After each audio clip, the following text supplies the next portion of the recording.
Hey guys, how's it going? This is Kuya Reviewer coming at you with another movie review. This time it's going to be on Doctor Strange. If you haven't seen it yet, go check it out, then come back and check this video out because there are going to be some spoilers in this. But I am going to go light on the spoilers on this video since it is fairly new and it's such a good movie. If you don't mind spoiler talk at all, let's go ahead and get down to talking to Doctor Strange.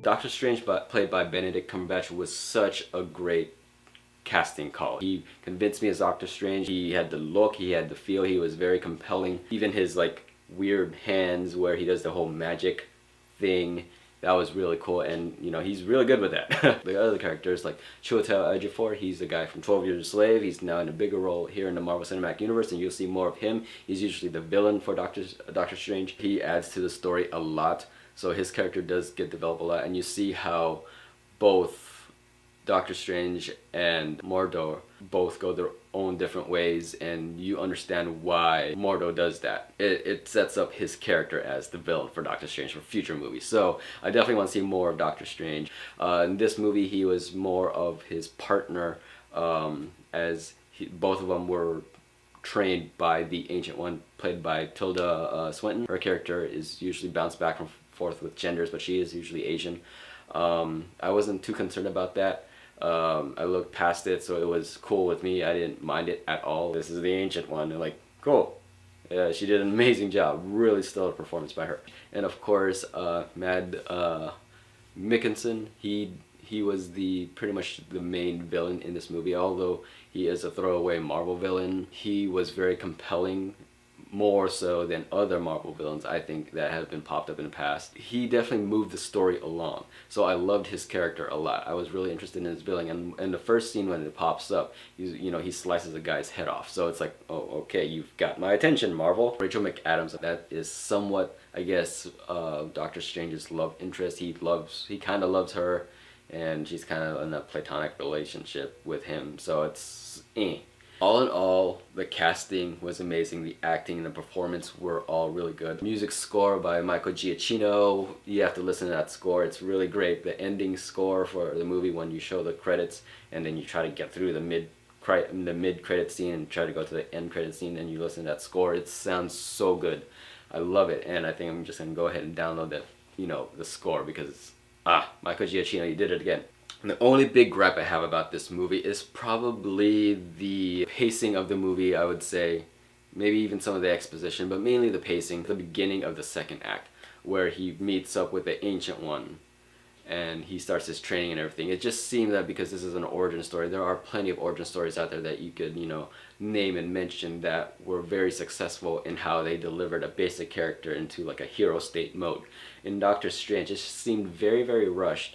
It didn't feel like it had that time where he actually learned how to do his spells and magic. So that was the only real gripe I had about this film. Other than that, everything was pretty spot on. Some of the comedy was really, really funny, and then some of them was kind of just like, I wanted to keep this an epic scene, but instead you made me laugh. Which I guess is not a bad thing, but so that some comedy worked, some didn't work. He wanted to go visit the Ancient One to heal his fingers and stuff, and he ended up just learning magic. I guess that was the other gripe I had with it. It's like he went there. I don't read any of the Doctor Strange comics, so the other gripe I have with it was, so he goes there to heal his fingers, and at the end of the movie his fingers are still kind of shaky. I understand why. It makes sense, perfect sense, but it's still like, that was the one thing why he went there, and also the other thing I guess is the monks or the ancient Eastern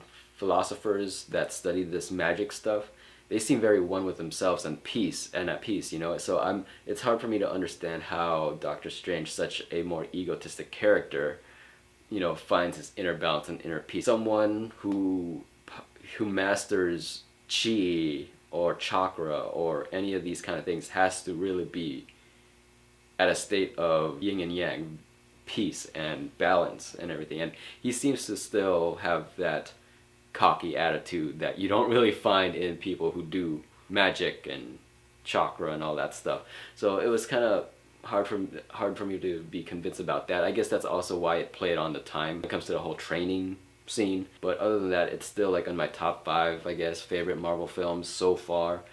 I would say about top 5. Maybe my 4th favorite. It definitely tops, truthfully, I'm sorry, but it's gonna top Guardians of the Galaxy. I love Guardians of the Galaxy, but the villain was just so, like, you know, throw him in a trash can kind of thing. He wasn't that big special. But this one, it definitely has a lot more layers to it, and I suggest to go see it in IMAX. I did see it in IMAX, and it was spectacular. Go see it for the visuals. It was like Inception and The Matrix, like on steroids. So go see it, and you're gonna have fun with this movie. You're gonna want to see more Doctor Strange. He's definitely right now on my list of one of my favorite superheroes, so I might actually read the comic books now.